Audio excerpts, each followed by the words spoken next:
Buenas tardes, hermanos. Vamos a continuar con San Agustín. Este es el segundo tema que va del capítulo 1 de San Juan, del 6 al 14.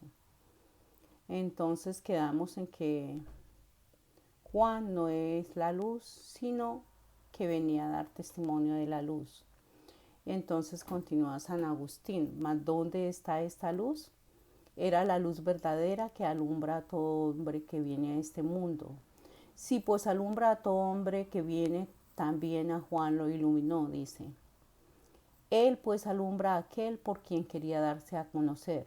Entended pues, hermanos míos, dice, venía a espíritus opacados, a corazones débiles, a almas de ojos enfermizos, o sea, a los hombres pecadores. Para esto venía, y pregunta, ¿cómo es posible que un alma de estas vea al Señor por excelencia? O sea, un pecador vea al Señor por excelencia. De manera parecida nos responde a como suele casi siempre darse uno cuenta de que ha salido el sol, que los ojos no ven por los cuerpos que reflejan sus rayos. Quienes tienen enfermos los ojos pueden fácilmente ver un muro, una montaña, un árbol y otros objetos cualquiera que el sol ilumina y dora con sus rayos. Y estos objetos iluminados muestran la salida del sol a los ojos que aún no pueden fijarse directamente en el sol. De esa misma manera es como podemos ver a Cristo a través de estas montañas que, o sea, que el Señor ilumina, como Juan, ¿no? Dice, así son aquellos hombres a quienes viene Cristo y que son ineptos para verlo. Nosotros, irradia sobre Juan, quien confiesa no ser él el que irradia y alumbra, sino que recibe la irradiación y la luz, y por él se ve aquel que ilumina y esclarece y lo llena todo. Este dice quien alumbra a todo hombre que viene a este mundo. Si no se hubieran alejado de él, nosotros los pecadores no tendrían necesidad de ser iluminados, pero le es necesaria esa iluminación porque se alejó del que podía envolverlos en sus resplandores. Si pues ha venido acá donde estaba, pregunto, y nos responde San Agustín, estaba en este mundo. Está aquí, sí, y vino aquí. Aquí estaba por su divinidad, aquí vino según la carne. Aquí estaba por su divinidad, pero no era visible a los ojos de los insensatos, ciegos e impíos. Los impíos son esas mismas tinieblas, dice, y las tinieblas no le conocieron. Esto dice el Evangelio. Mira que está ahora aquí y aquí estaba y siempre está aquí. Jamás se va y de ningún lado se va. Necesitas los ojos para ver al que siempre está contigo. No te separes de quien en todo lugar está presente, no le abandones para que no seas abandonado. Guárdate de toda caída, de todo pecado, y no se te ocultará este sol. Tu caída es la que te oculta. Permanece firme y experimentarás su presencia. Si no permaneciste firme, recuerda desde qué altura caíste y te precipitó el que cayó primero que tú. ¿Quién cayó primero que nosotros? Pues el diablo. No te arrojes por la fuerza, él no te arrojó por la fuerza o la violencia. Fue por tu propia voluntad que caíste. Si no hubieses consentido en el mal, permanecerías en pie, nos dice. Continuarás, dice, consentido en el mal, permanecerías en pie y continuarías reflejando los rayos del sol. Ahora que estás caído y con llagas en el corazón, único instrumento con el que podemos ver a Dios, se llega a ti de tal forma que le puedas ver, o sea, se hace visible. Se presenta como hombre, Jesucristo se nos presenta entonces como hombre. ¿Qué tiene necesidad del testimonio de un hombre? Dios procura el testimonio de un hombre. Pone Dios a un hombre por testigo. Dios elige por testigo a un hombre, pero en favor del mismo hombre. Tan grande es nuestra debilidad, dice. Buscamos el día con una antorcha. Juan es esa antorcha. Según el testimonio del Señor, que dice, Él era una antorcha que ardía y alumbraba. Y por un momento os gozasteis en su luz, pero yo tengo un testimonio de más valor que el de Juan. Y esto nos lo declara el Señor, dice San Agustín, de que Juan es una antorcha en el Salmo 132, en el Salmo 132, versículo 17-18. Y el Señor nos dice que Él tiene un testimonio de más valor que el de Juan, en Juan 5, versículo 23. Dice, quiso pues el Salvador hacerse patente a los hombres por una antorcha, para afirmar la fe de los creyentes y para confundir con su luz a sus enemigos. Estos enemigos son quienes le tentan con preguntas como estas. Esto es en Lucas 20, del 2 al 7. Dinos con qué poder haces estas cosas, le preguntan al Señor. Contestadme antes, dice él, a esta pregunta y decidme, ¿de dónde el bautismo de Juan? ¿Del cielo o de los hombres? Les turbó tal pregunta y unos y otros se decían, si se responde que del cielo, nos puede decir, ¿por qué entonces no habéis creído en él? Juan había dado de Cristo este testimonio. Juan había dado de Cristo este testimonio. El Cristo no soy yo, es él. Si por el contrario se le contesta que de los hombres hay temor de ser apedreado, porque todo el pueblo ve en Juan un profeta. Dice San Agustín, el temor al lapidamiento y otro temor mucho más grande, el de confesar la verdad, les hicieron a estos enemigos de Cristo responder con falsedad a la verdad, y la iniquidad se engañó a sí misma. Dijeron, lo ignoramos, y no le respondieron al Señor. El Señor, que veía cómo ellos se cerraban las puertas para su mal, porque cerraron su corazón, negando lo que sabían, no se le abrió. O sea, no se les abrió la puerta del corazón porque ellos mismos se cerraron a verla. Y dice, no se le abrió porque no llamaron, pues está escrito, dice San Agustín, llamad y se os abrirá. Esto nos lo dice Jesús en Marcos capítulo 11, versículo 9. Y dice,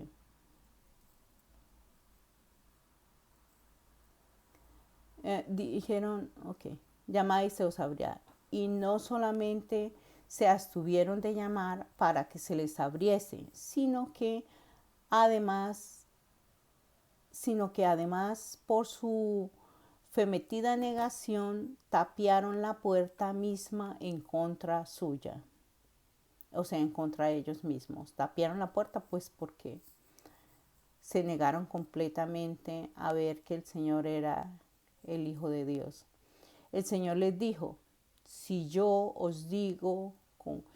el Señor les dijo, ni yo os digo con qué poder hago estas cosas. Juan, como se ve, les cubría de confusión, y se cumplió lo que está escrito. He preparado para mí Cristo una antorcha, que a sus enemigos les cubrirá de confusión. Otra vez es el Salmo 138, versículo 17 y 18, donde el Señor nos dice que Dios ha preparado una antorcha para Cristo, ¿no? Una antorcha, o sea, que ilumina el camino antes de la venida del Señor, o sea, antes de que Juan el Bautista es el precursor, ¿no? El que nos muestra que Jesucristo es el Verbo de Dios. En el mundo estaba y por él fue hecho el mundo, dice. No se te ocurra pensar no se te ocurra pensar que estaba en el mundo al modo que lo está la tierra, el cielo, el sol, la luna, las estrellas, los árboles, los animales y los hombres. De esta manera no era que estaba el verbo en el mundo, dice. ¿Cómo era pues su modo de estar en el mundo? Pregunta. ¿Cómo está el artífice que rige lo que ha hecho? De esa manera estaba Dios. No hizo su obra como la hace el otro artífice, o sea, un hombre cualquiera, la suya. La obra que hace el artesano, por ejemplo, una caja, está fuera de él, ocupa lugar distinto cuando la está haciendo, y aunque la tenga muy cerca, él se siente en otro lugar y siempre fuera de la caja que está fabricando. Dios, en cambio, dice, está dentro del mundo que crea, y su presencia llena toda su obra, sin ocupar lugar distinto de ella ni estar fuera de ella, como lo está el que da vueltas a la mesa que trata de moldear. Dice, presencia, con la presencia de su majestad crea su obra y en esa misma presencia la rige. O sea, no solamente Dios está en el mundo, sino que también rige el mundo con su presencia. Dice, su presencia en el mundo es presencia de creador. Por él se hizo el mundo y el mundo no le conoció. Contemos una vez más que Cristo es el verbo de Dios, por quien se hizo el mundo y el mundo, como dice aquí, no le conoció. ¿Qué sentido tiene? Dice, ¿qué sentido tiene? El mundo ha sido por él. El mundo ha sido hecho por él. ¿Qué sentido tiene esto? Se da la denominación del mundo al cielo, a la tierra, al mar y a todo lo que está incluido en ellos, incluyendo el hombre. En otro sentido, mundo son amadores. El mundo se hizo por él y el mundo no lo conoció, nos declara el Evangelio. No conocieron los cielos a su creador, ni tampoco los ángeles, ni las estrellas, cuando aún los mismos demonios lo confesaron. Todo dio a porfía testimonio de él, o sea que todo lo que Dios creó lo declara como su creador. ¿Quiénes pues no lo conocieron? Pregunta. Y nos dice, los que por su amor al mundo fueron llamados mundo. O sea, los hombres que se olvidan de Dios y solamente aman el mundo. El amor hace que se habite con el corazón, dice. Su amor del mundo les mereció llevar el nombre de mundo, que es donde habitan. Así es como se dice, esta casa es buena o esta casa es mala. Ni en la mala censuramos los muros, ni en la buena los elogiamos. La calificación de buena o de mala afecta a quienes la habitan. En este sentido, llevan la calificación del mundo quienes por el amor habitan en él. ¿Quiénes son estos? Pregunta. Dice, los que aman el mundo, su corazón fija allí su morada. Quienes no aman el mundo viven en él solo corporalmente, pero su corazón vive en el cielo, o sea, su corazón busca constantemente a Dios. Según estas palabras del apóstol San Pablo, nuestra conversión es en los cielos. Nuestra conversación es en los cielos, o sea, perdón que me he equivocado tanto, pero dice, nuestra conversación de los que amamos las cosas de Dios siempre giran alrededor de Dios, alrededor de Cristo. Esto es lo que significa que el mundo fue hecho por él y el mundo no le conoció. O sea, los que aman el mundo no lo conocieron. Vino a su propia casa, pues todo fue hecho por él, nos dice. Mas los suyos no le recibieron. ¿Quiénes son los suyos?, pregunta San Agustín. Los hombres que creó, nos responde. Pero los judíos tuvieron la primicia entre todas las naciones. Las demás naciones adoraban a los ídolos y prestaban vasallaje a los demonios. Pero el pueblo judío, nacido de la raza de Abraham, era muy suyo. Por la carne que se dignó tomar, se unió con él. Recordemos que Jesús se hizo judío, ¿no? Se unió con él con vínculos de parentesco, pues en la carne. Vino a su propia casa, mas los suyos no le recibieron. ¿Rehusaron recibirle en absoluto?, nos pregunta. ¿Ni uno solo hubo que le recibiera?